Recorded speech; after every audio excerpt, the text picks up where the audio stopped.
the recording for our meeting this week. And I'm going to go into the Session 6 folder. Well, actually, Session 5. I'll pull up our discussion board.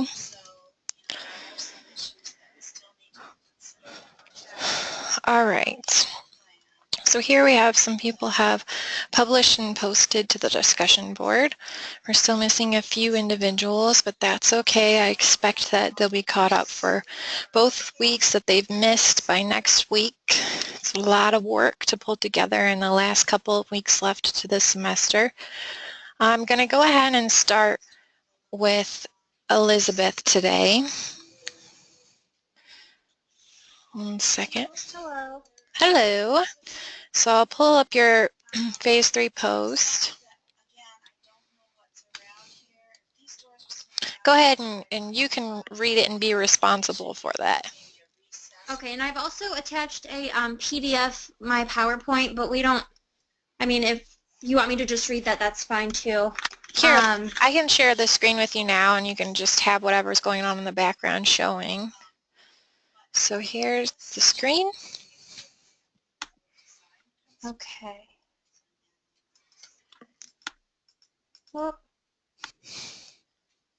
okay, so I basically just have my PowerPoint here, but do you want me to read that first? The intro that you left on the discussion board? Yes. Yeah. Okay. So you guys will see me pop that up, right? Mm-hmm. We should. Oops, not that one. Okay, just a second.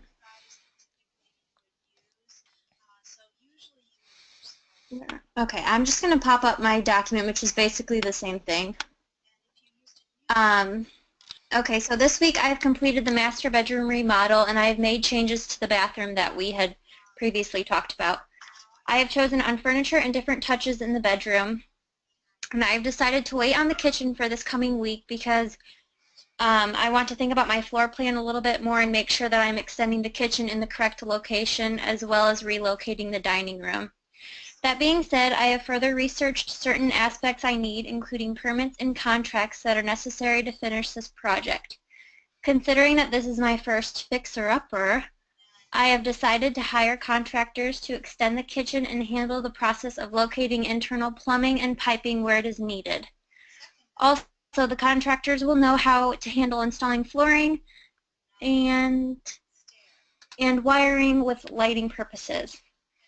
While working with a contractor, I will be doing the cosmetic finishes such as painting and finding furniture and accessories to stage the home. I have also done research that will help with my final site plan. Some information I have found is what plants are native to the southern Michigan area, meaning what plants will grow the healthiest and last the longest here. Some plants I will add to the landscaping are as follows. And then, do you want me to read the flowers and the trees I've chosen? Yeah, go ahead. We've got time. Okay, so I've chosen the hardy geranium, which is tolerant to wet and dry soils, growing in either full sun or shade. Coneflowers, which is a Midwest native plant. They can live through various weather conditions and bloom every summer. The goldenrod, this plant grows later into the fall, giving the landscaping a beautiful look throughout more months than just spring and summer. The tamarack, which is a deciduous conifer that can grow in moist soil, dropping needles in the fall and regrowing in the spring. And then the dogwood shrub, which these plants do well in moist soil and return every year. Which those are just like the start of what I've chosen, but I'll add more later. But so do you want me to show my PowerPoint? Yes. Okay. So I've kind of redone the backgrounds. I'm not quite sure if I like it yet, but this is just kind of, I'm experimenting this week. So, oh, this is the bathroom stuff, which I'll flash forward through. Okay. So this is the original master bedroom. There are 3 bedrooms in this house, but this seems to be the biggest, and in the front of the house, which I don't know if that necessarily means it should be the master, but I feel like since this I could see the most pictures of this room that I wanted to redo this room for the master.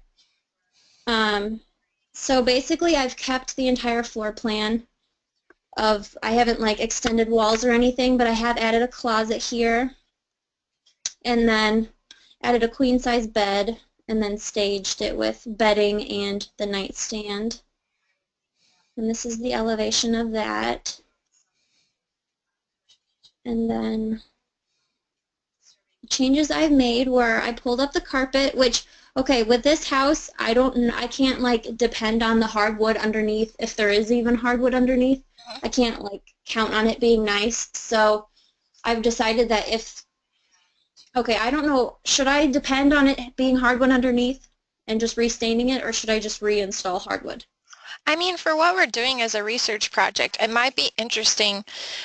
I think in everybody's project, for the most part, what I'm seeing is when we present every week, I see some changes to your plans and things that you have promised me within the phasing of your documents, but what I'm really looking for is to seeing as much research as possible, and whether that's in the background as a Word document where it doesn't have to be super organized, but I can see more of the site sources that you're using and information. So for instance, this is a good example.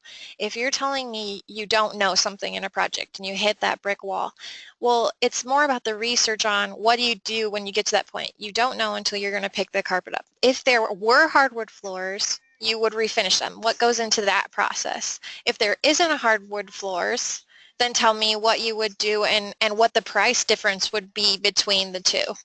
And then going towards your own personal budget for the home, if you think it's safer to say, we're just going to assume there aren't for my budget and factor that in, then go ahead and tell us how you put that into your final decision. But I think it's good to see both sides because the whole point of the project is majority research. Right, okay. Because I know that there's hardwood flooring throughout the home, and so seeing that okay, let's go back up to that.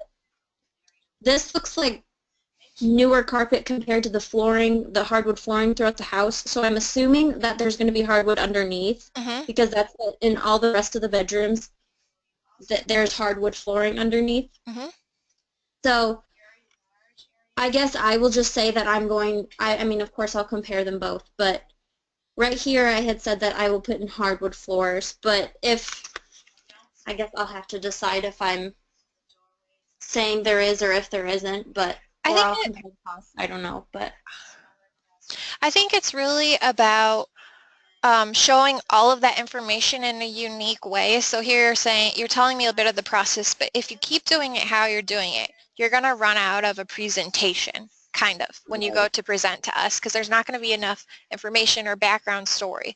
So I think it could be as cool as saying, here's an example of, photos and images of what happens in older homes, what it could look like if there was wood underneath there and it has sun damage, or you know what I mean? Like incorporate amidst your slides of what you're actually doing, process photos of fixing up homes and add that in. Okay, so comparing other processes that people have done. Okay, gotcha. All right, so moving on from the floors, I'm painting the walls from that purple to a light gray, and then I'm adding nicer window treatments and adding furniture to stage the house. Well, the room, I guess, but. And then these are products that I've chosen so far. And then. So tell us a little bit about those products and what's gone into you choosing them, making the selections. Okay, so this is the light gray paint. I felt like that tied in the blue. Well, I have like blue and gray finishes in the bathroom, and so since that is the main bathroom, I wanted the master main bedroom to kind of unify with that. So I chose this grayish paint, and then this is the hardwood flooring that I was hoping it would end up looking like, which is really similar to the rest of the home's hardwood flooring in the other pictures that they showed. And then I wanted to add an upholstered headboard to add character. And also I feel like when there's an upholstered headboard, you don't necessarily have to add artwork on the walls. And since this is staging a home, I don't want to add like nail holes to the walls, since, people might not hang a picture there when they buy it. So I wanted to add character without damaging anything. And then I tied in the blue with these lamps that will go on both nightstands. And then I chose this nightstand that's black and it goes with the headboard, and it's still has kind of that rustic character that I was going for in the beginning. And then I have cordless blinds, which they're more convenient, and they block out a lot of sunlight, which is great because both the windows are located by the bed. So obviously that'll be really nice if the future owners do put their bed where I've chosen to put the bed, then I'm sure that they would appreciate that. So where did your products come from? Are you renting them? Are you buying them? Did you look at price point as you were making those considerations? I did. I've decided to buy them, and a lot of them are from Wayfair.com. I know that the headboard, the nightstand, and the lamps, and actually the bedding is from Wayfair too. So the blinds are from a blind company called like Blind Sport or something. Mm-hmm. And then I have them all in the question is where. It's all in my Google Chrome documents, but I have all of my selections. I have them saved so that when I do like document everything, then it'll be easy to go back and get them. So. Mm-hmm. What about, I guess, another thing that could be interesting within your project, so thinking more about the research that's going into it. Here you're saying you're going to, let's say, put in new hardwood floors and you're factoring that into the budget.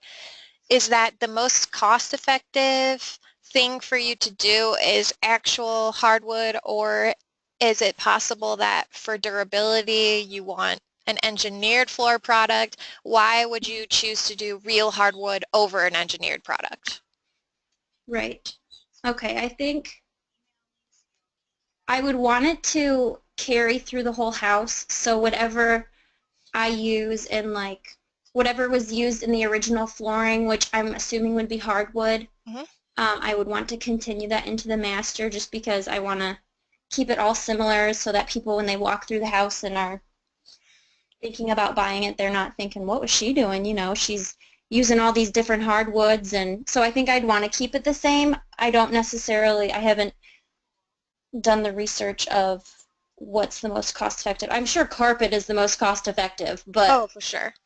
But I know I that think, there's good looks, and I understand continuing, especially if it's in the hallway, which I don't remember from looking at your photos. Was it hardwood in all of the rooms and the hallways, or was it carpet currently in the hallways as well? it was all hardwood. Okay. So they do pretty good match systems, though, some of those engineered flooring companies. Not that you have to switch, but kind of thinking of the different materials that are out there, and also thinking about if you get down to the line where you have to cut something from your budget, having a That's plan of acceptable. Yeah. materials of what you're going to keep, but if it really comes down to it, okay, we'll nix the hardwood, switch to this engineered floor, and keep such and such. That would be a good element to bring into your project as well. Because I think Okay. you're cruising through these elevations and the room layouts, and so the more information background-wise you can give us, the better. Okay. Gotcha. Okay. So let's go ahead. Is there any type of insulated properties to those blinds? Not that it's a big deal, just throwing things out there. Can Um. you sell it that way? If you're going to sell Oh, the you house. mean, yeah, I see what you're saying. I know that it's got like the liner in it so that light doesn't shine through as much, but I don't think that they're insulated. But Mhm. maybe I should look into insulated ones because they're probably older windows. Mhm. And then what about, and you'll probably, those are something, most of the rental properties that my family has, we leave them with the house, and that's part of the selling factors. They already fit to the windows, so factor that Right. into your budget as well. So if you're going to buy most of these products off of Wayfair, are Mhm. you're factoring that all into your budget then, and it's just the decorative budget that goes towards this house, or and you're going to have a little bit of that but reuse it in other projects, or?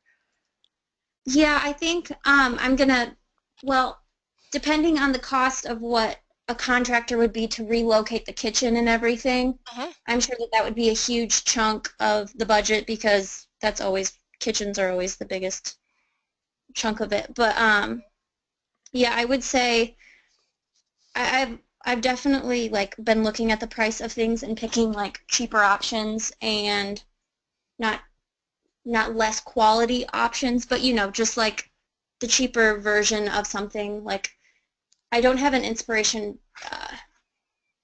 slide for my bedroom, but like for the bathroom, I picked like selections that were similar to my inspiration, but a lot cheaper of a version. Mhm. So yeah, I would say I'm definitely concentrating on the budget a lot, and I'm making sure that I'm not overspending with. Or Um, even thinking about, so you got the headboard, are there ways with materials that you'll have around, for instance, those wooden crates that they have that you can get for free from like a local Kroger's where they have a bunch of crates and you can just put blankets over the top of them and put your headboard up by screwing it into the crates. And that way you're not buying a mattress, you're not buying a box board, you know what I mean? Little yeah, sneaky things like that. yeah. Okay, that's a good idea. So all of those kind of fake it till you make it things, right? Yeah. All right, next slide. If Okay, there's, and then these are just like landscaping pictures. I thought you guys want to see what flowers I've chosen and the variety of colors and everything. So, all right, so here's a little piggy thing. I'm just having a good time with you today, Liz. So goldenrod, a third of my family's allergic to it. Is it a good choice? Is it a high allergy driven plant? Is it something that would be a deal breaker? You're going to walk up and say, I'm sneezing, I'm leaving now. oh wow, I mean, all the research I did with the plants, I mean, nothing pointed to allergy, but I mean, it said it was a Midwest plant. I didn't even think about allergy. Okay. I just know that's a big one. The other ones are great. I just know that goldenrod oftentimes can be a high allergy plant. So it is something to consider. Okay. But I like all the colors and how they're being used. All right, so do you have anything that maybe you want to think about? You said you have a conifer, but I think it drops its pine needles and then it'll get them back in the spring. Do you have anything that could possibly hold up in case you're trying to sell this house in winter and you don't want it to look so dreary weary? Right. Yeah, okay, hold on. It was uh the tamarack, which is this one, I think. Yeah. This one grows in the fall and lasts through, since obviously it's a pine tree. But yeah, I mean, I had said that I'll look into more options for like different seasons, but this was as far as I had gotten this week for it. So Sorry, Liz. I'll look into it. That's not What's good. that? That's not good enough. That's 50 points off for you, and we're moving on. Just kidding. No, I understand this is just the start, but just be thinking more about plants that could last all year long that you could kind of sporadically place throughout the site plan. All right. Any more slides? Yeah. Okay. Yes? No? Can you hear me? Can you hear me? I can hear you. Can you hear me? Carolyn, can you hear me? Can you hear me? I can't hear anything. That's weird. Here, let's type to her. Maybe it's my Wi-Fi. Wait, can you hear me? Yes, can you hear me? Okay, I can hear you better now. Sorry, I probably missed a whole bunch of what you had said. No, I was just pulling your leg. No, I mean, not that I was in here in the background, but no, I was just giving you a hard time. So I just said, do you have another slide after this slide? No, that's all. Okay, so you made a lot of progress towards your master bedroom. Can you go back to the beginning of your slides for me, for your PowerPoint? You want the title page or? Yeah, start with the title page. Okay, flip through slowly. So next slide. They're all basically blue, which is what I was going to change, but I didn't want the background to take away from the pictures yet. Mhm. So how do you feel about like having a color as the background? Like would you want like a faded picture in the background or? All right, so I'm indifferent as to what you choose for your background, although we're going to talk a little bit about things that you can do to help yourself out. I know this is still conceptual, but at this point, we're in week 6, we're in phase 3, we're going to start doubling up on phases that are going to be due in the following week, so we should have a good solid start to our PowerPoints and how we want them. Yeah. I'm not bothered by the color. I think as long as your text stands out, which it does because you're using a black there, it's fine. And I wouldn't care if it was a yellow or, you know, I'm not somebody who's going to pick over that as long as it's not so saturated in the background. Okay. What I want for all of you that I see as a pattern is when you go to put photos in, to back them more like a digital board so that things have frames. Imagine, treat every slide and your whole presentation as if you're giving a client presentation.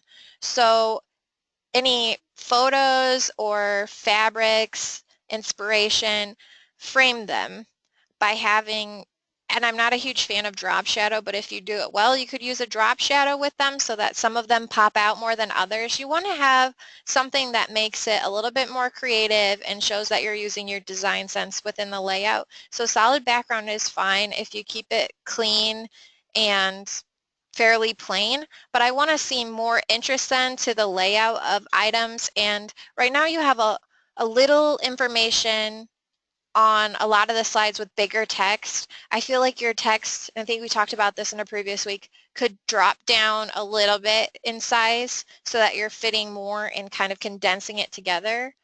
Okay. So you think the text is too big? Yeah, overall I think the text is bigger. Do you have one where you have more of a paragraph of information on it?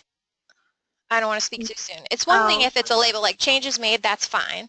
But then your supporting text, I'd make it a little bit smaller and I'd want to see more visuals. Some are going to be purely text, but yeah, you could drop it down. What is this? Probably like 16 or 18 size font. The smallest yeah. I'd go is 12. I think 14 is a good size. It's going to be different in size for each of the texts that you're using. Okay. But you could fit more. Otherwise, you're going to have 10,000 slides because you have a lot of it spaced way out. Right. Okay. Yeah, the opposite of Caroline, she said. Caroline is way too condensed and you're way too spread out. Um, Mhm. as far as bagging the pictures, we're gonna go on SlideShare later and we'll look at examples and talk about what we think is good, is bad. So I'll save that for later. But I have no problem with the color you've selected or the type of font you're using. Okay. Good. I'd say one thing is that you have this very horizontal orientation, which I believe it's 11 by 17 presentation, but something bothers me about having that much banded space at the top and the bottom. I feel like there's a lot of wasted space where I would have either equal borders on all the sides, so you just have like that, we'll call it, I know it's digital, but we'll call it like a 1/4 inch or whatever along the outside that you have on the left and right on the top and bottom. Okay, so you want it to be equal all four sides. Unless you start using those bands to present information in a unique way, I'd fill it more. Yes. Okay. Okie dokie. Okay, my other critique on your work this week, so I think you've worked towards your site plan, and then a lot towards your master bedroom. You said you're putting off the kitchen. I would have wanted to see, since your bathroom was in phase 1, and then we talked about changes that you could make to get into the smaller details of finalizing that, I would have wanted to see more of that. Okay. That way you don't forget about it or have to go back to everything and then you keep with your phasing. So I guess my suggestion for everyone then is if there's anything that you're missing or after we meet and have a critique, I say you need to work on this or develop it more, then start with that, develop that, and then move on to the next thing. I have another class which is advanced design right now, and once you start spreading apart over each of the different drawings in different rooms, it gets harder to go back and pick on each of the little details. So it's easier to work with one space at a time, in my opinion.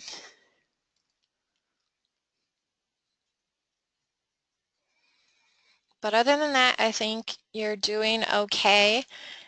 For next week then, I'd like to see pretty much the finished bathroom layout, all the research that goes into that.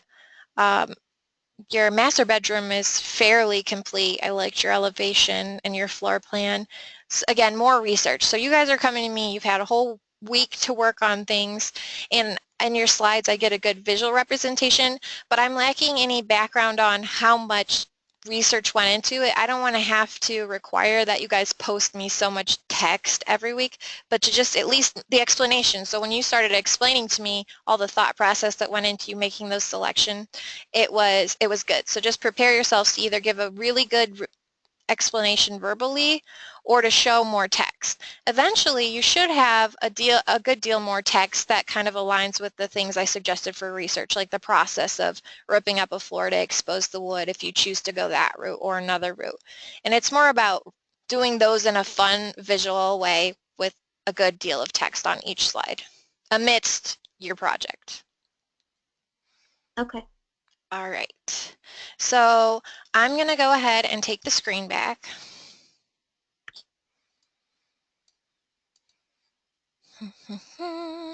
Or not. Gotta move this chat box. Show my screen. Okay, we're gonna go back in time. Week 5 discussion board. And I'll just go in the order you are this week.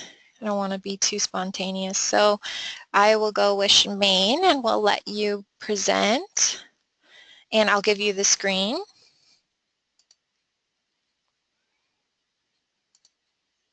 Change presenter to, there you are.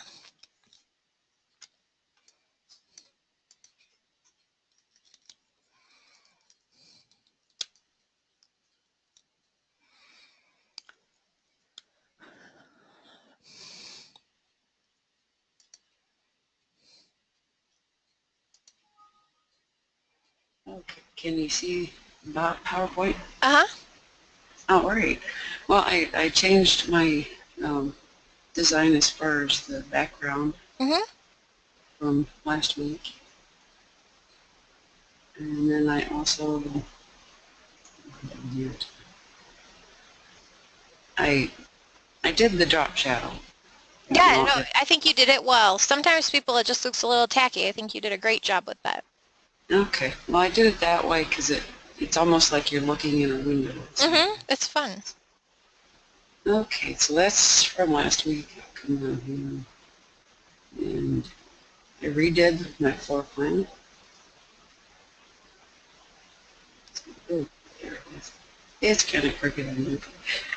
I redid a good portion of the floor plan, with this side being the open side. I moved the living room to that side to have more window space. And with the kitchen here, I wanted to have this open so that I could have skylights here to give the kitchen some natural light. And I did the U shape. And this right here would be like a storage, and I actually have a picture here from House of what that wall would be like. Very cool. In the bathroom, I switched sides. The extra room now has some regular windows. And with the washer and dryer, I moved them sideways and made like a cabinet here for coats, shoes, broom closet kind of thing. And for the bathroom, I did add a water closet. I used the kitchen and bath, the little booklet thing that has the recommended sizes. And I found this size, and I used the pocket doors to get away from the door swing. And I have a kitchen, two sinks, one in with the toilet, and then a linen closet, and still have the walk-in shower. As far as the I made this one a little bit longer just to have a space to come in here. I had looked at having the door in over here, but it would have people walking through the conversation area. So I wanted to keep, the path Yeah, I like that. out of the conversation area. All right, let's And, talk about, oh, go ahead if you have more to say about your plan first. I was just going to say I haven't done the outside elevation yet because I wanted to get everything locked down here first. Good. All right, so looking at this plan, there's lots of things that I like about this better than the original plan. I like the flow as it comes in the house, like you're talking. They don't step into that conversational area. I like that you kind of centralized the laundry room to have its own personal space, but divided up the two rooms and they each have windows. I like that you've reworked the bathroom and then created the water closet that Caroline was suggesting and made that a more workable space. The only thing with a pocket door into a bathroom is it's not ADA compliant into Okay. as the main door. So that would be the problem that I see entering in. If you were to add a little bit of, I guess I'd wonder what the length of that opening is. Like taking out the pocket doors and measuring from the corner to the corner, how big is that opening? Hang on, I can measure it right now. It's 30 inches. Okay. So it's already a smaller opening. While that's an okay opening size, the hope would be to be 36 inches. But because I was going to say, could we add a little bit of a nub so then they have access to put a door and the door just swings in, but it would kind of interrupt the shower some. Let's keep that in the back of our minds. I'm going to go through some other things. So the bathroom, I'm fine with the pocket door into the water closet. I'm just not okay necessarily with the pocket door into the bathroom. Okay. Looking at the kitchen, I like that you tried to change the design so that it would be a U shape, but I'm really questioning that space that is between the cabinets.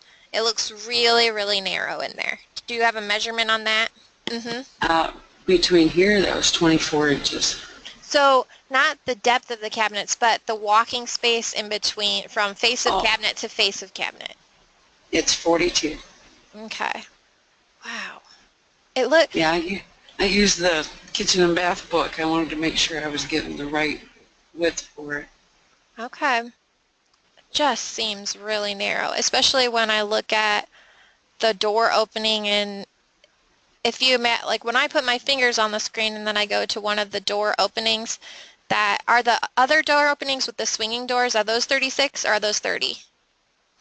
I believe these are 30. Okay, so if I take that and then I flip it, it almost seems to match up with, and I'm going to do something on my, you can't see me, but I'm measuring it on my screen. Yeah, I don't want to say I don't believe you, but I'm measuring. So Well, what I it could just be the angle because I took a picture of it to put it on here. okay. I don't know about that space. It does seem very narrow. I wonder if it is the angle or not. 24 inches. 24. I've got another test that I can do. If you're telling me it's 42. Yeah. I feel like it's small. But as long as you can validate that in person or show that measurement is a true 42 inches, then I'll be okay with it. My concern is just that it's too narrow seeing it on the screen. Okay. All right, so the pocket door in the examples within the Pocket Neighborhoods book, did they do that? Did they use a pocket door as a main entrance into a bathroom at all? I don't think so. Okay. So that will be the tough thing to work around. You said, so there's a closet going into that master bedroom that butts up to the shower of the bathroom. I'm trying to think if we could move anything to get a real door into that space. What about in your pocket neighborhoods, although it's not normally done, is there one where the door swings and goes over? I just don't feel like there's enough standing space to do this, but I was thinking the door swings and when you're pushing into the room, it would cover the sink, but then once you close it, it would be gone, and for the size of the bathroom, it might not matter as much.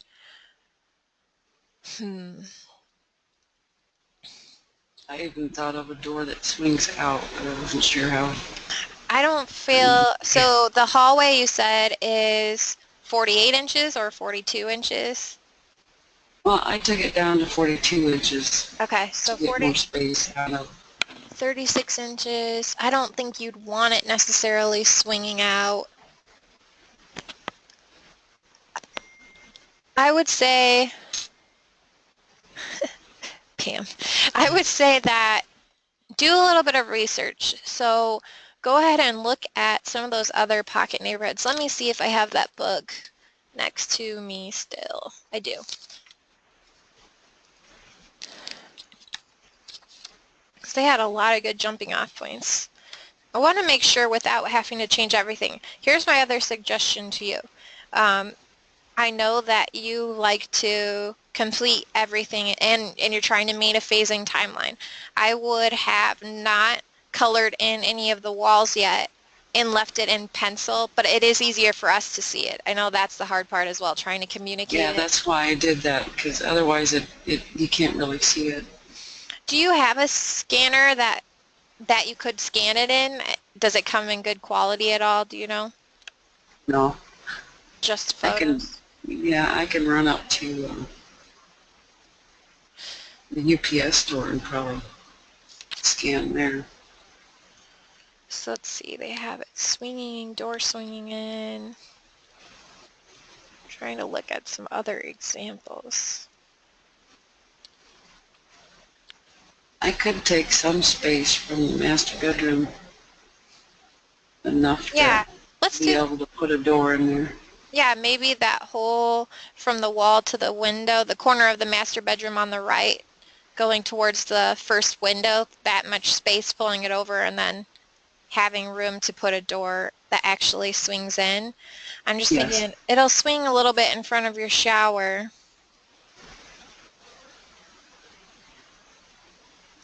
Let me just write a note to myself. I might try to do some research for you as I'm grading this assignment and then give you some feedback by tomorrow about Okay. possibilities for the bathroom, fixing it. Shameen. The kitchen, you have that long, narrow pathway into it. If you could tell me, so you told me it's 42 inches deep, what about within there from, I believe it's the oven? Is that what's at the U? Yeah. Yeah, that's why I have these two, not the cooktop and the sink.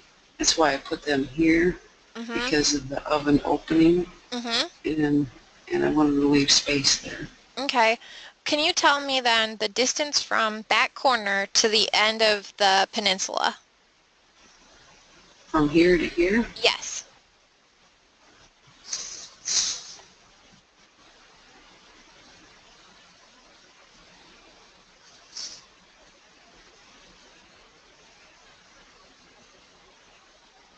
yeah, it's about 10'6". All right. Thanks. Those are just some things I'll need in my research for you. And then you have storage on that corner wall, you said. In this here. So does that storage have, I mean, it could be 24 inches deep, but I'd imagine that those built-ins aren't necessarily that deep. Probably more like 18 or 12. Most likely Yeah, 18 they inches. can whatever you want if you're doing custom. Yeah. Mm-hmm. And then your living room. What did you say was on down from the kitchen, you have a furniture piece or built-in showing. What is that piece of furniture or built-in? I put like a little bench with maybe a little place to hang up the coat. Okay. Bench. It's either that or I could put something, right here. Mm-hmm. Hang up coat. So I'm going to go ahead for a second and I'm going to ask Caroline to give some feedback on the space as it relates to what she saw last week. Okay. Do you have a mouth thing? Okay. Hi, Shemaine. Hi, Caroline. I really like the changes that you made, especially the water closet, and I think it's even better that you got a little sink in there because that's cool. Yeah. The U-shaped kitchen is good. I like the island. I agree it does look tight between on the internal space of the kitchen, but 4 to 2 inches is enough. So, um, yeah, it looks good. I think the built-ins that you showed the picture of that are on the left, I think that's a great feature, especially like in a smaller house. You could put so much stuff in there. Um, and I like the 2 porches. Those are super nice.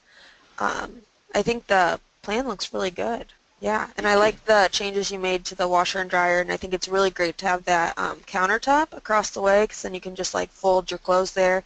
You can maybe even put like a thing above the countertop to hang clothes, like a bar Mhm. at the top. That would be really helpful, in my opinion. Yeah, I think it looks great. Your drafting is really neat, too. Mm-hmm. That's my favorite thing. It is, wow. Yeah.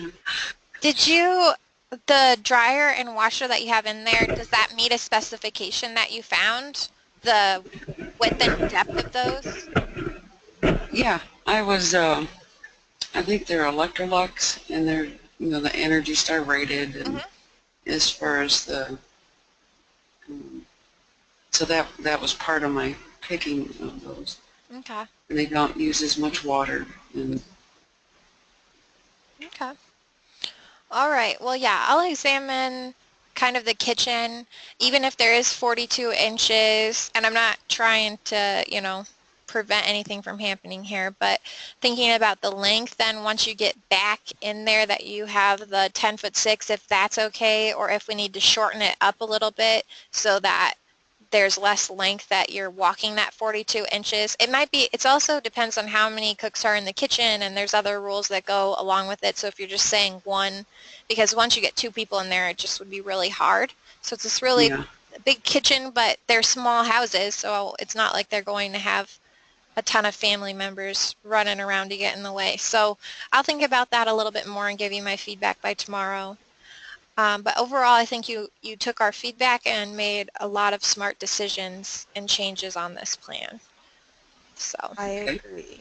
I think it's nice that you got that, huge kitchen into the tiny house because that's really where they'll probably spend the most of their time, especially like with small bedrooms and mhm, whatnot on the kitchen and in the porch.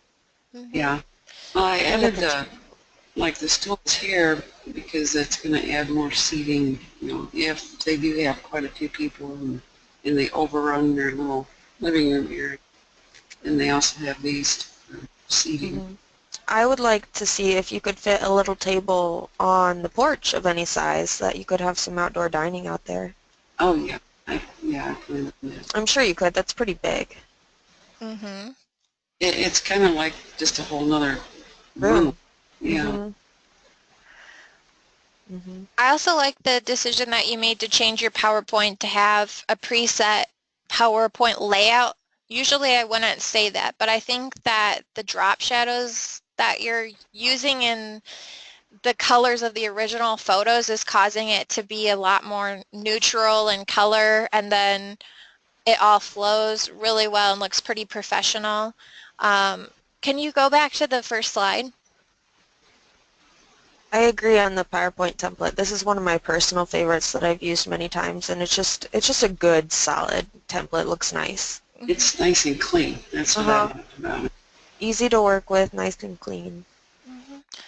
I was just trying to think, I don't want you to limit yourself creativity-wise. If you want to keep it clean on this first slide, you can, and I'm happy with this. I thought if you were at all going to use that underlay of the forest that you originally showed on your PowerPoint, you could do it on this slide and just Okay. have it as a background within that inner rectangle. And that Yeah, might be a nice thing to make it not look so much like a template. Plain. Yeah. I would like to see a more drawing first slide as well, Mm-hmm. with like some pictures or inspiration or something like that. Mm-hmm. Okay.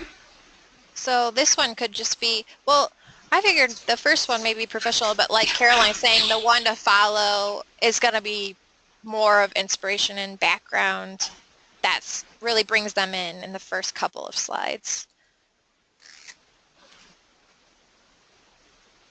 All right, so let's see. Keep going with your slides. Back on track. Okay, this, when it gets there.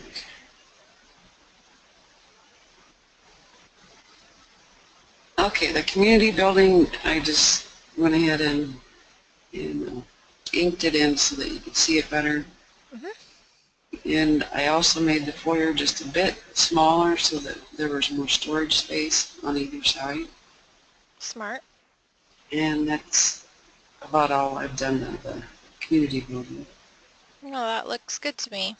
I think you already had a pretty good space layout on this to begin with, so there wasn't a ton of work to do. Okay, for this week I started in with the demographics. Mm-hmm. And I did for Marshall County. I do need to add an Indiana there. Marshall County demographics, and it broke it down by the different cities in Marshall County. And it shows here as far as the population, like in 1990, Plymouth is 8,300. Mm-hmm. Whereas in 2014, it was up to 10,095. So it's not a huge town. Were these demographics that you're showing in the next couple of slides, they all have that brown background. Was it that you went to a website that had these and then you screenshot them and placed them into your presentation, or you created that template and are presenting us with the It information? was basically this kind of template, and I just changed the colors of it. Yeah, And I got it. It's the Marshall County website is where I got it. I really like that. I think that your presentation is starting to be really unified in color palette, and it flows very nicely. You have all those organic colors, a lot of greens and browns and warm tones. So this is exactly what I'm looking for as far as making it more professional. Okay. Yeah, I'm really happy with this, and I'm happy to see the extra time put in to not just screenshot something from a website and unify it, because that's what we're all about. We're not just depending on our drawings to be the one part of the interior design that we focus on. Everything should be interior design or design oriented, and your PowerPoint is really great. Mm-hmm. Okay, and then I also broke down the population as far as age group. Mm-hmm. And that helps as far as going towards, like the empty nesters and retired. And it kind of shows it's like older adults, 45 to 64. There's 12,000. And then like the older 65 years plus is at 7,500. Mm-hmm. And then I did the demographics as far as the income and wage. And the median family income is 57,600. And this, of course, this is 2013, so it's probably a bit higher now.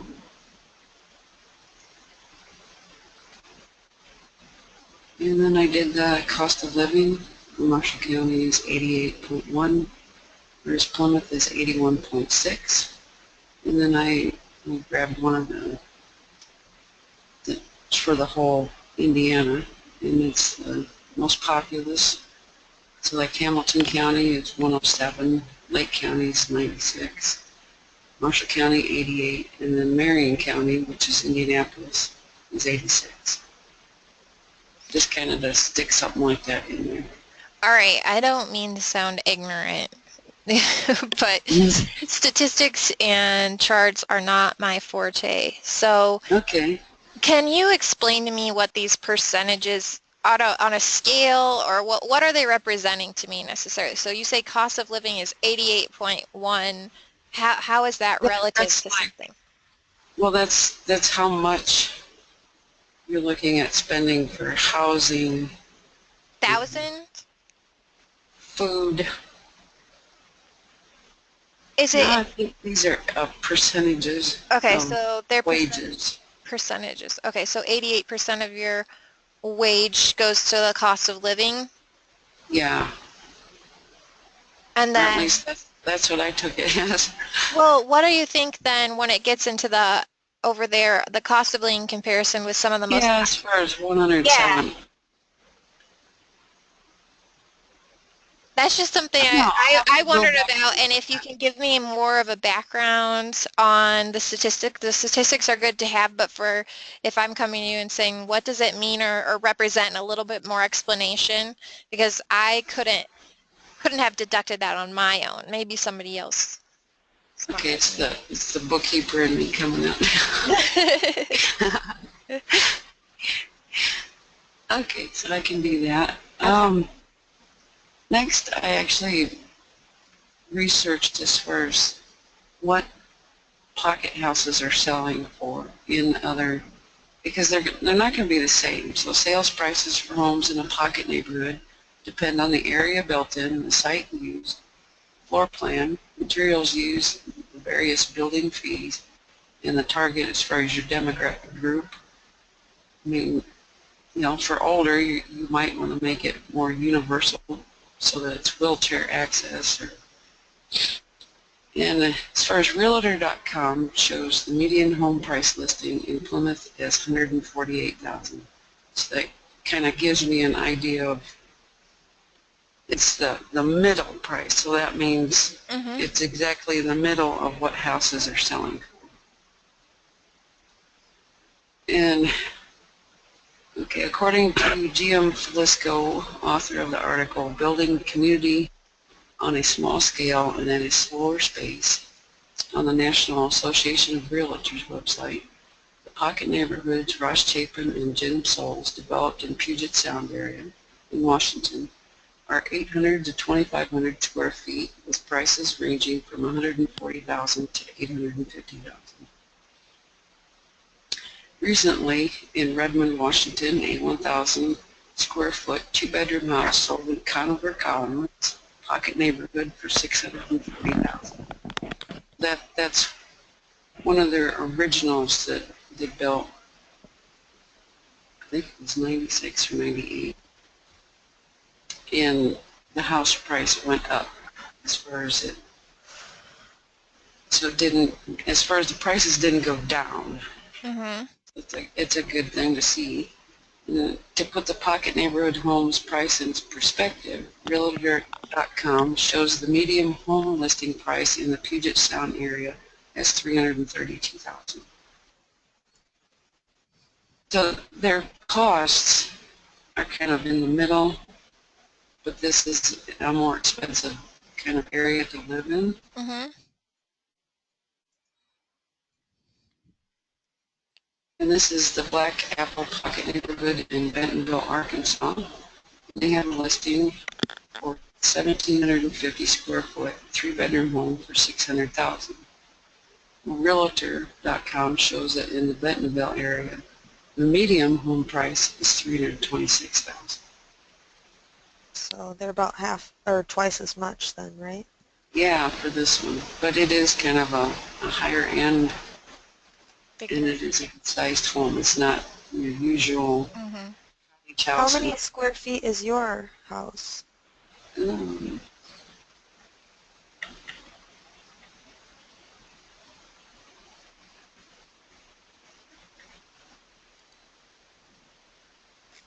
it's about 1,152. Gotcha. So I have a question, and this is kind of for my own personal use, but I see you have those numbers and they're hyperlinked, and I imagine that's part of your bibliography. So where do those go when you click on them? Did you do that in a Word document? That's what they are, Oh, right? it goes down to the end of my. So you've I'll made a just I'll show you. huh. Yeah, I was thinking Okay, that that's exactly how I so did my PowerPoint layout for if the I click on, you know, this, it Right. takes me down to here. to the number that's associated with it in our presentation. hmm Cool. And I then I don't know. just go back.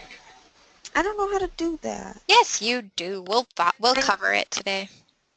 I know how Yeah, to hyperlink, but I don't know how to make it go to the same I you don't know. highlight it, It goes to the end right click. slide, but it doesn't go to the actual piece of information. Yeah, it just goes to, you tell it, alright, it's already hyperlinked. You actually tell it which slide you want it to go to. Yeah. I'll show you. Okay. And that's just a few pictures of that house. That one's kind of a good example in the center of a kitchen similar to yours in concept with a really long island that's coming out, and then it's almost your kitchen. Obviously the appliances are laid out a bit different, but it's a good inspiration photo. Mm-hmm. Alright. And this one is Concord Riverwalk in Concord, Maine. It was built by Now Communities. There are 13 1 to 3 bedroom cottages priced from $599,000 to $729,000. Wow. Realtor.com has the current median listing home price in Concord at $1,294,000. So this is kind of a little bit pricier here. Mm-hmm. And that's because of the area. Well, a question I have is like, what kind of homeowners association fees do they have to live in these neighborhoods? Is that included in the price of the house? Um, it depends on how they do it, because they can do it like a regular homeowners association, or they can do it like a condominium kind of Gotcha. contract. And there was one, I haven't put that in here, is I think it was a Black Apple. I think their homeowners association fee is $225 a month. Yeah, that sounds about right. And I don't have a photo in here, but they also have a community building, so that, that price, it pays for, landscaping in the Mm-hmm. community building. Right. Do you have a fitness room in your community building? I can't remember. No, I didn't do that because not too far from where this is located, there actually is um, a gym. Okay. So That, maybe even like the people in the Pocket neighborhood could like get a discount at that gym. yes, they probably would. I Cool. think I might include that on my map at the beginning. Uh-huh. Okay, now the last one here I have. This is actually in Indiana. It's a pocket neighborhood, Inglenook of Carmel, and these people are working on the second one. Is Inglenook of Zionsville, and it currently has a 2,630 square foot, 3-bedroom house listed at $387,500. And Realtor.com is the current medium listing home price in Carmel at $428,000. So their price is kind of pretty good for that. And this one actually has a 2-car garage at the back. Mm-hmm. And if you think about as far as where it's at, Carmel is kind of a Mm-hmm. higher Yeah. price neighborhood. And then it's just my bibliography. So. Okay. Oh, everything looks great. Great. So if I So get back with you, oh, go ahead. on my map, I'll just have to add in the miles to the place. Mm-hmm. I If always forget the name of it, and I just call it Dr. Holland's place. if I give you information back tomorrow, then I think you'll be ready to move forward with the next steps of your phasing. Yeah, as far as doing the elevations. Mm-hmm.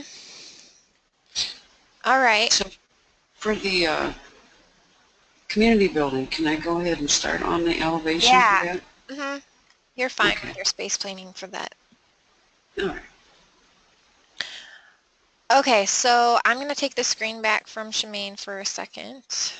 Okay. No, not Caroline. I took it back now.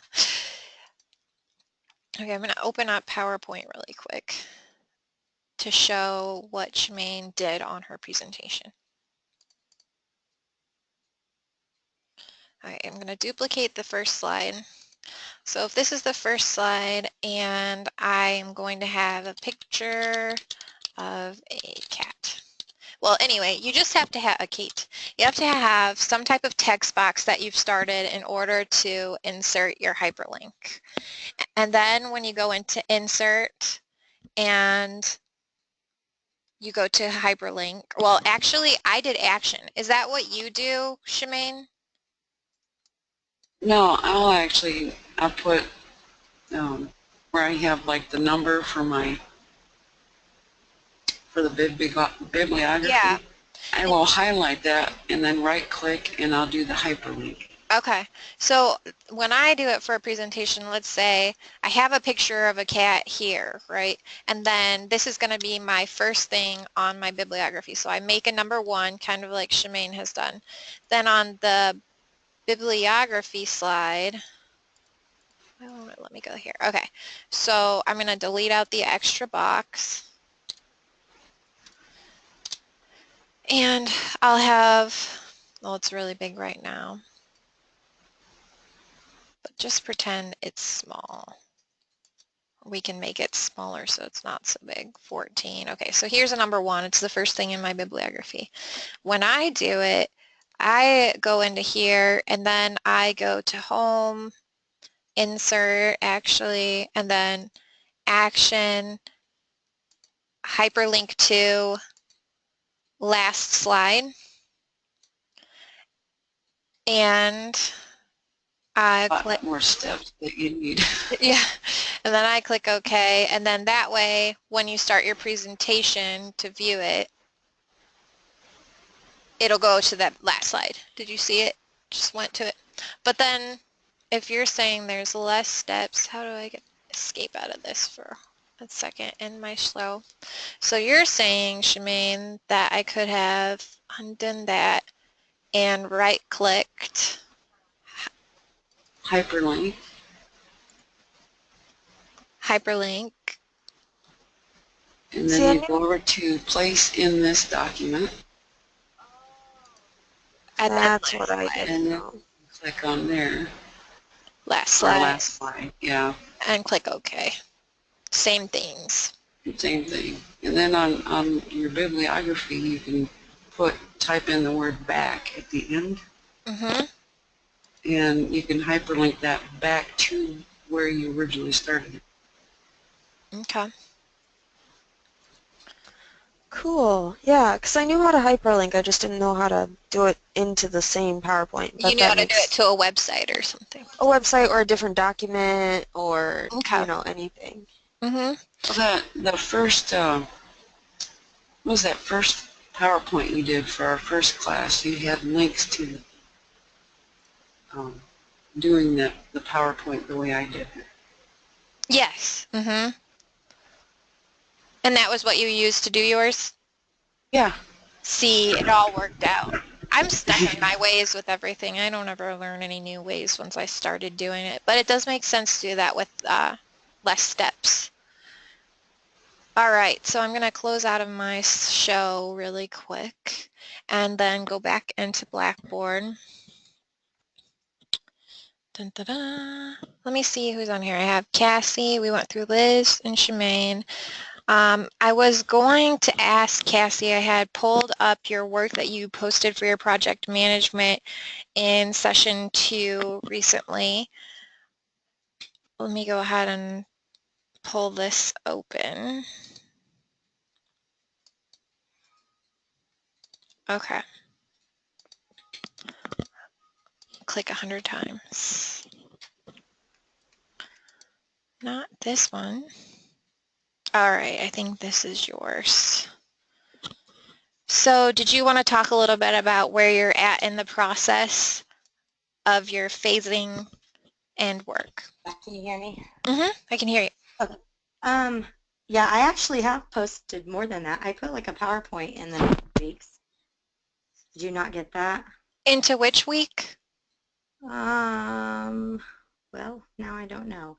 I did post a PowerPoint though. Okay. Yeah, because usually if you don't, did you post it to discussion board or to the actual assignment? To both. I only got this within the assignments link that I could see as a file to open, but I can go back and check. Yeah, I posted, let me see.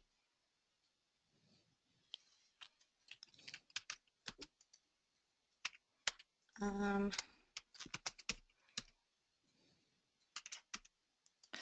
Let me stop sharing my screen for a second because full grade center.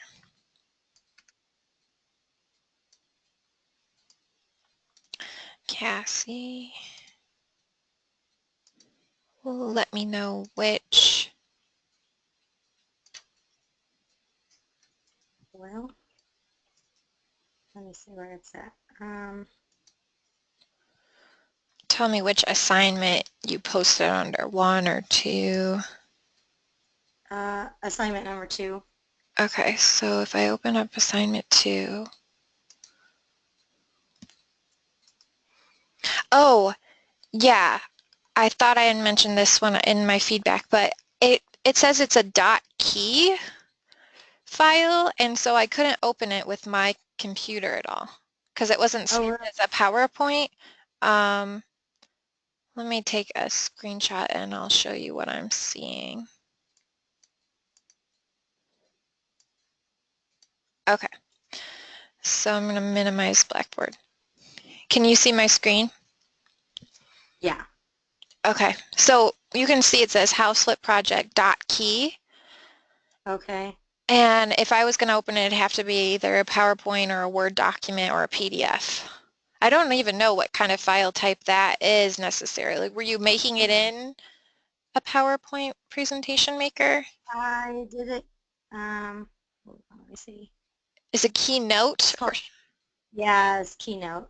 Okay, I don't have that program, so I can't open it. So if you, Okay. I don't believe the computers here have that Keynote. Have you ever used it? It wouldn't open on my personal laptop. Let me try and open it from the school's computer. I've never heard of it, but I bet that the program has the capability to Save it as a save it as PowerPoint. or as a PDF. Yeah. I just bought a new MacBook a couple weeks ago, and it was just on here. I So went with the Mac. That might yeah, be I did. hard. It will be hard. All right, so let's see. I'm going to share your screen then, and then you can show us your PowerPoint. And that'll help me with maybe regrading or reevaluating that since I couldn't open it. And then if you could try and save it as a PowerPoint and send it to me back in that assignment link, it would be great. Okay. Okay, so I'll make you the presenter. Okay.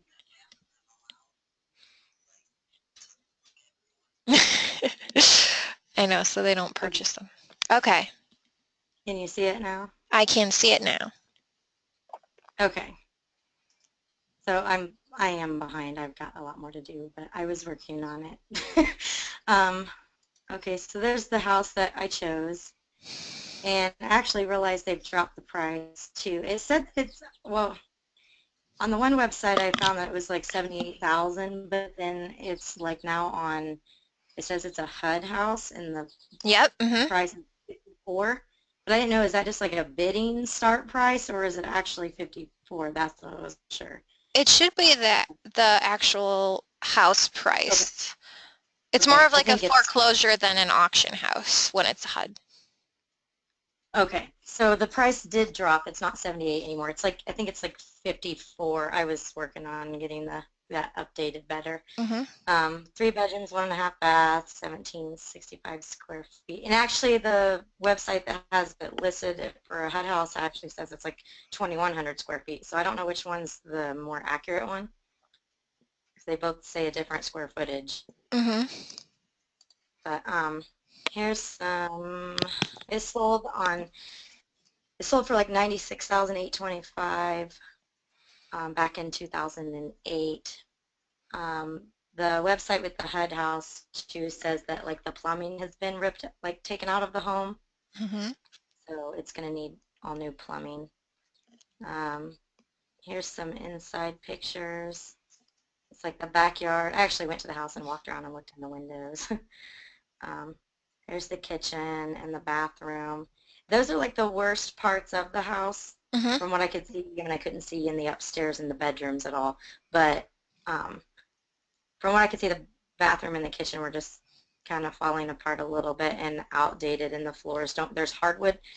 It looked to me like there was hardwood in the rest of the house except those two rooms. Mm-hmm.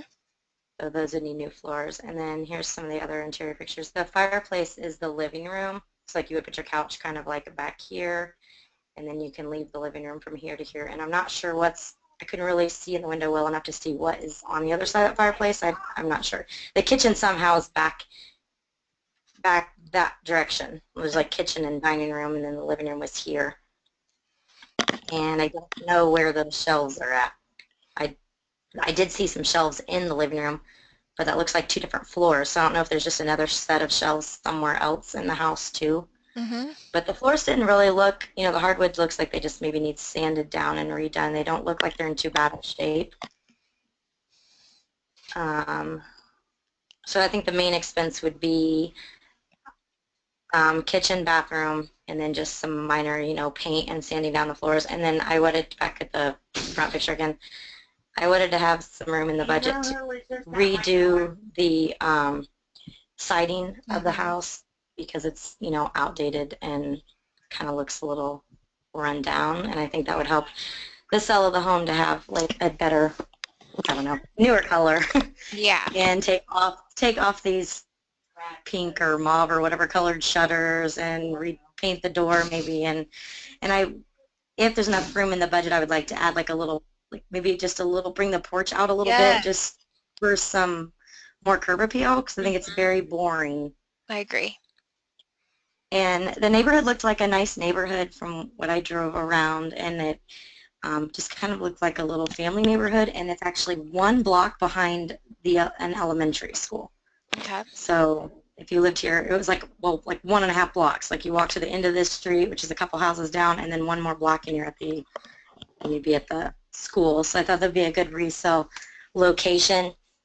I was a little nervous at first when I drove through because my GPS took me through what looked like a really rundown, unsafe area, but then it started getting nicer, and then I realized, okay, you don't really have to drive through that bad area to get to this house. It just took me a weird way, but everything around this house did seem nice, and I wouldn't feel like nervous while I was there working on it or to resell it. It looked like a nice, decent neighborhood to raise kids in. Mm-hmm. I looked up some current trends of like just some things that people are doing in like not just in flipping but fixing up homes in general right now. These are some of the current trends that everyone is doing. Like obviously the open concept is still in, and attics and basements aren't just dark spaces anymore. They're used for like extra space and guests or man caves or any of those types of extra space in the home, not just storage anymore. Mm-hmm. Eco-friendly, energy efficient.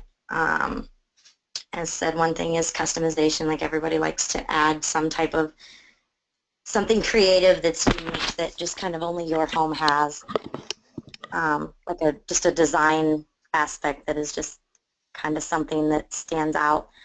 Standalone showers and tubs, not, like the master bathrooms and stuff a lot now are having like the separate bathtubs and showers. It's not like a combo anymore. And colors, just using, not being afraid to use a little bit of pops of color and stuff in places. And connected homes, people are connecting their homes with their tablets and smartphones and, being able to control the temperature and, all that kind of stuff from your phone.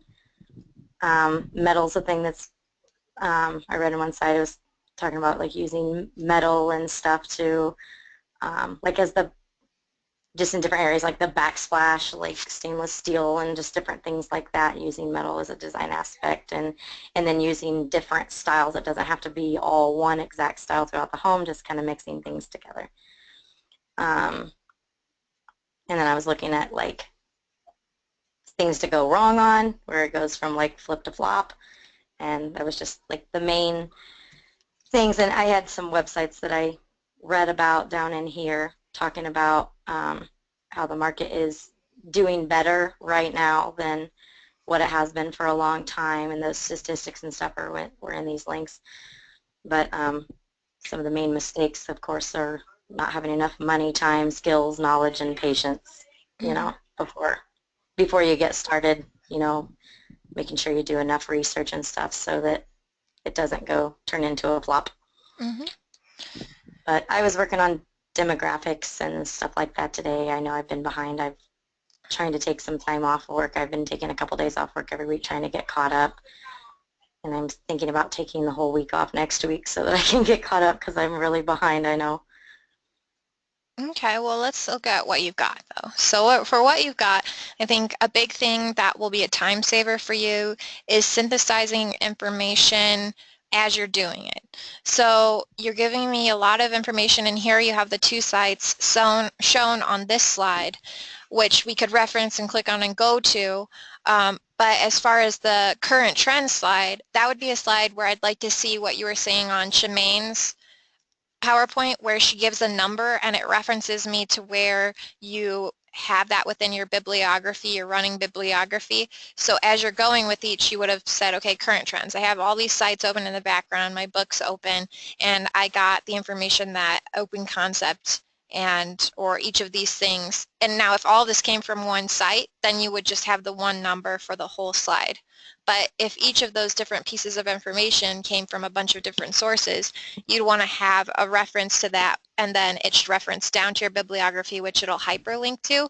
But to do that while you get the information will save you time of going back and figuring out where you got the information.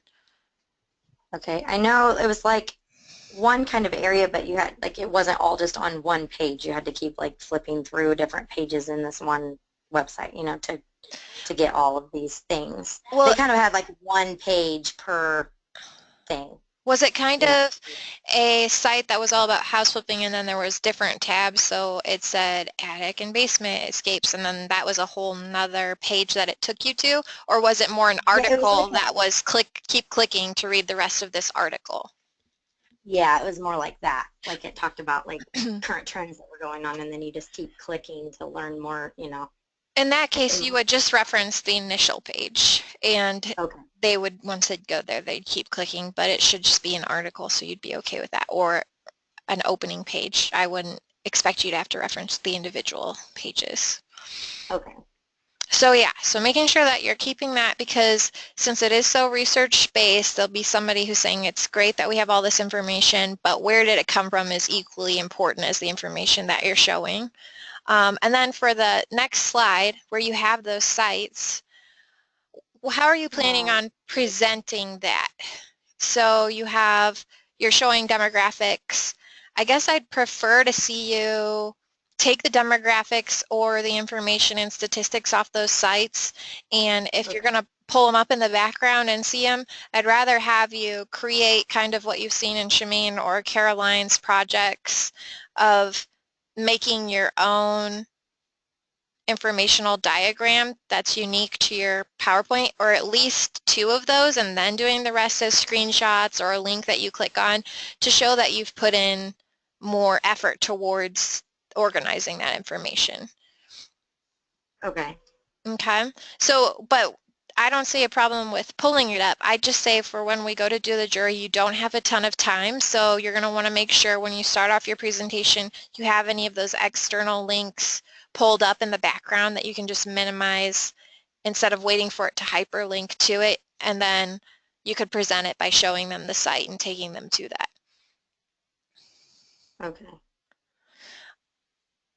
as far as, so here is the start to your PowerPoint and some of your research backgrounds that you have going for yourself. Can you click to the first slide for me? Like that one? Mm-hmm. And I've got to minimize a bunch of stuff because it's blocking your screen. All right, so here we have that adaptive reuse, and you give us the location and then you. Go ahead and click to the next one. I'm just thinking about flow of your PowerPoint. So exterior view, facts on the house. I was going to add a few things to here too because the price has changed. So, and I was Okay. just going to add kind of the new price and then put down here like that price and when it switched and stuff. Okay. Let me pull up, you're not going to see it because you have the screen right now, but I'm pulling up your phasing in the background. So in week one, you were designing or picking your house, and I know I already gave you some feedback. Were you able to read it from grading last night? Okay. So you're researching information, more researchers of movers and shakers and background. So I'd want to see a lot more research put into the idea of flipping homes and where it came from. Same for Liz. You know, we want to know how it even became a trend, or what was the transition where it was something that was always happening, but suddenly it became a big deal and they labeled it as flipping of homes. Just that background history is really unique and important to each of your presentations. I've been like researching that and I've had a hard time finding It is, it's anything a on tough that. one. We were talking about that here in the class because, you know, we have the Mike Homes on Homes inspection, and a lot of it is digitally focused where it was a product of, I'd say, HGTV. It's really one of the biggest trends that happened. And then once it became reality television and the idea of flipping homes is what gave it that title, I really feel. But finding information that supports that it's a little bit tougher. You could see, you know, just by looking at when those books are released or your educational sources and how that relates to the first reality house TV show. What was that? You know, that's unique information, and that gives us a good context for what is going on with your projects. I think that's really interesting information to kind of see where it became this TV trend even and how that affected the market. But it is a tough one because it's not something as simple as kitchen and bath where there's a ton of history. It's a relatively new concept. Let's see, week 2, begin bubble diagrams and deciding on the interior of the home. So you're kind of breaking it, it feels like, a little bit from the phasing, although you're making progress. So did you start any of your conceptual drawings, even if it was to lay out the floor plan? I know you peeked through the windows and then you've picked the spaces, but have you had any chance to work on that yet? Or you'd put yourself kind of in the beginning of week 2 is where you need to get with your drawings. Yeah, I haven't started doing drawings yet. And well, that's what I was going to ask you too. Do you just, because I mean, I looked in this window here, but I could only see so much. And then I looked in the very back, this is like the very back of the home. So I kind of peeked in like here. This is like dining room and kitchen. But I couldn't really, I mean, I don't know. I'm trying to put these together, but I don't know where the bathroom is at and stuff. So do you want me to just kind of make it up, like a floor plan, or Kind of. how do you want me to do that? Okay. 1 second. So Liz, do you have a webcam? You mean like facing me? Yeah, or on Like, your computer at all? Do you have a webcam built into it or one that you have access to? not like one, I don't know how to work it. So That's it's not plugged in at all is what you're saying. right. Okay. Yeah, I'm So sorry. no, that's okay. I was just going to use yours as an example of what we worked on the last time that I met with you. So Cassie, I would say you already went there and got a good idea of the exterior of the home. When you were there, what I would have done on site, I don't know how far it is from you, so I would have done an initial site plan. I would have gone, if not in person, on Google Earth and pulled up the site plan so I could see, you know, draw just the rectangle of the house, draw the path to the front door, the driveway. Then I would have used Google Earth and Street View to at least get, I know with Liz's, I was able to go enough around to the back where I could see all the exterior windows and map those out next with an idea of, okay, here's where they are. Here's possibly where some of those rooms are falling that I have no idea. Flooring transitions gave us a lot of clues with hers, although you do have elements that are completely missing from yours. So if we go back to your slides, go to the third slide. All right, so we know the kitchen isn't in the front of the house and looks like it's possibly in the back and has its own flooring. How many bathrooms did it say your house had? 1.5. 1.5. Okay. So I have Sorry. no problem. Let's see the front. And then think about where your chimney is. So it's at the center, and then like you're saying, maybe the kitchen and dining room fall there, and then there's doors into the dining room, and the kitchen falls to the side. It almost feels, you know, I'm getting these sense that the kitchen is completely closed off and isn't it attaching to that dining room, but it very well could be. Yeah, I'm not sure. Go to the fourth slide for me.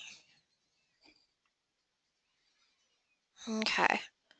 So there we can see that it looks like the front of the house is this room right here, right, where we have that window coming out. Yes, that is like over here. That's right Yep. there, that window. Okay, so that gives you some bearings on where at least that room falls. And then it's actually that your fireplace is running through the middle of your house, dividing the space into two halves on the left and on the right, if that makes sense. Okay. Okay, so you know the doorway, you can see it right there, the front door into the house on the fireplace. That's the front door into your house, that brown Okay. in the shadowy darkness back there. Yeah, right there. So you can for sure map out this living room with an idea of kind of how big it is. We don't know what's back there. I'd assume the kitchen is the back left of the house, but these are all things where I told Liz that your floor plan is more conceptual for the overall. I am more concerned with picking out the rooms and focusing on them, and when you go to draw them, you'll do break lines. So imagine if you have just a kitchen, and actually I'm going to take the screen back for a minute. I had a final drawing set that I showed. Okay, so I have an overall house, but I'm asking you to focus in on a room. So it'll look like this. It should be really nicely drafted, and you're going to eventually have, I wish I had a highlighter or could highlight on this, but I don't know. Fill and sign. I never know how to do it with a PDF. Right, you can see my mouse. There'd be a diagonal line here that shows it's a cut line, and you're only dealing with this space, but it should be nicely laid out for each of those areas. But then as far as your floor plan, it's going to be more like a block diagram where you're guessing it and making it up as best as you can. So there is a fictitious element to your projects that you're saying the living room is about this size. Going back to you, I'll share the screen with you. Cassie. So as much as you can, try to line up the windows from the outside, and then there'll be some things you're guessing. You're guessing where that other bathroom is. You're guessing how the kitchen falls, but I think you can get, if you look at the other sides of the house, to try and see where this window is. You know what I mean? Do you have an expansive wall with the window centered? And then figure out that space relative to the living room. So a little bit more work on that. And it's really the best as you can. And then just send me your block plan for approval. I call it a block plan. I really wish I had an example of what I did with Liz. We're trying to sell it as a visual presentation, so it was a really loose, sketchy floor plan. And then I labeled some of the areas as we mapped it out. So Okay. it doesn't have to be super great draftsmanship. That'll come when you get into the specific rooms. But you do need to make it more believable that it's a full-blown project that you're looking at as a whole. Okay.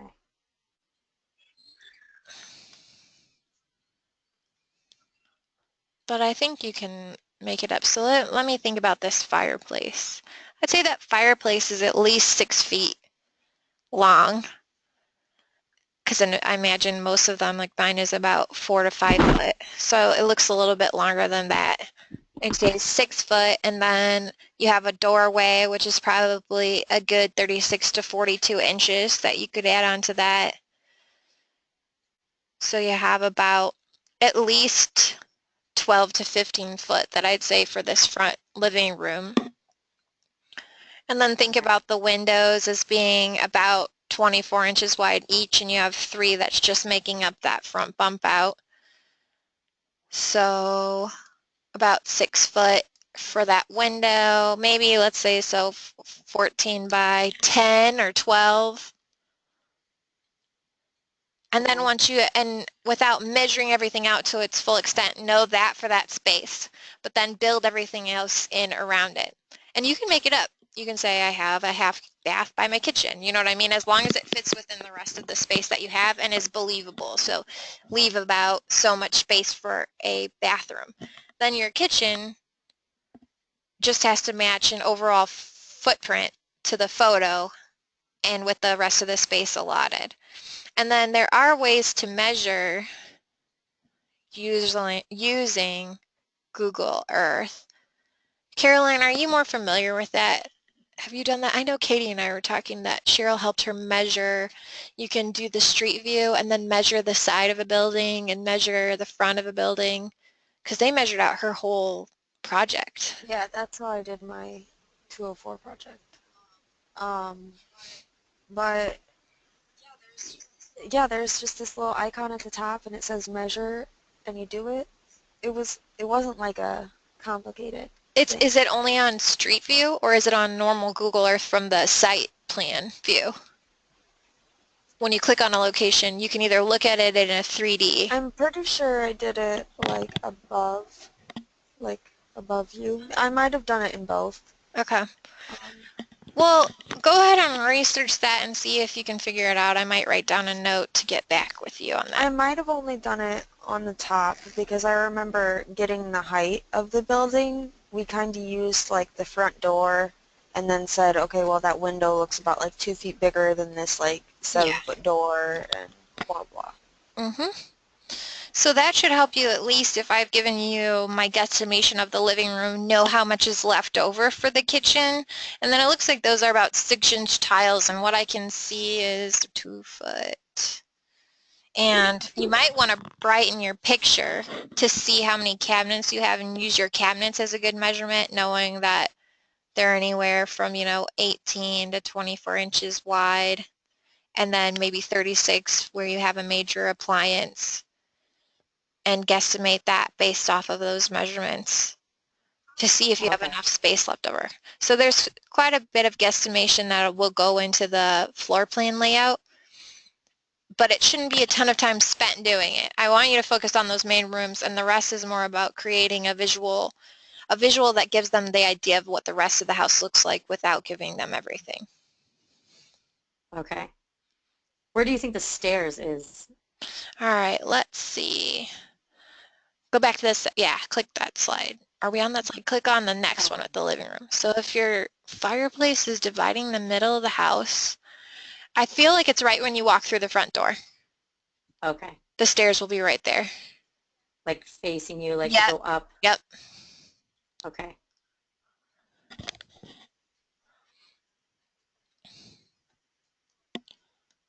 It makes the most sense for a house like this. Mm-hmm. Because then you'd have a window on each side and you'd have that nice centered staircase that you can see on the outside from the front elevation. So it seemed that there'd be a room off of each side of the stairway once you walk up. So it'd run right down the middle, just like on the other side of the fireplace wall. Okay. Okay. So you're going to need to, hopefully you can get the whole work week off for the next week, and then that way you can try and get at least 3 phases done by next week to stay on track with completing it in time. I wanted to talk while I have who is here, that we had originally said the Friday, and I don't want to get too many weeks, you know, too close to the date, and then I had sent out a message saying, changing it to the Thursday. Did anyone say they had a problem with that? I don't think, Cassie, you were here last week. We were thinking the Thursday of finals week at 8:30 to 3:30, and you don't have to, if you really, we'd like you to be there for everyone's presentation. If you have an extenuating circumstance like a job where you have to work from 9:30 to 2 and have to come at the tail end, then you'd need to okay that with us. But instead of doing the Friday, that was what worked for the jurors, so I can pull up the calendar really quick. Calendar, start here. Calendar and more. You say make the jury day on that Thursday? Yeah. For finals week? Mm-hmm. Okay. That's fine with me. All right, perfect. Anybody else have a problem with that? Is that the 28th? Let me look. I'm Yes. checking my work schedule right now. It's the 28th from 8:30 to 3:30. Okay, I'll check my work schedule right now. Shemaine, I think you said you're okay. Yeah, I have one question. Yeah. Is this going to be at the school, or are we going to do it electronically? You can do it either way. For the majority of you in this class live really close. So if you can, we always prefer that you can come in person for jury, because here's the experience we have. We are a little bit more advanced now that we tried to run our juries the last semester and got some feedback and experience with how it runs. But it's harder for you guys on your side to do it collaboratively because there's not much visual feedback as to how you're doing.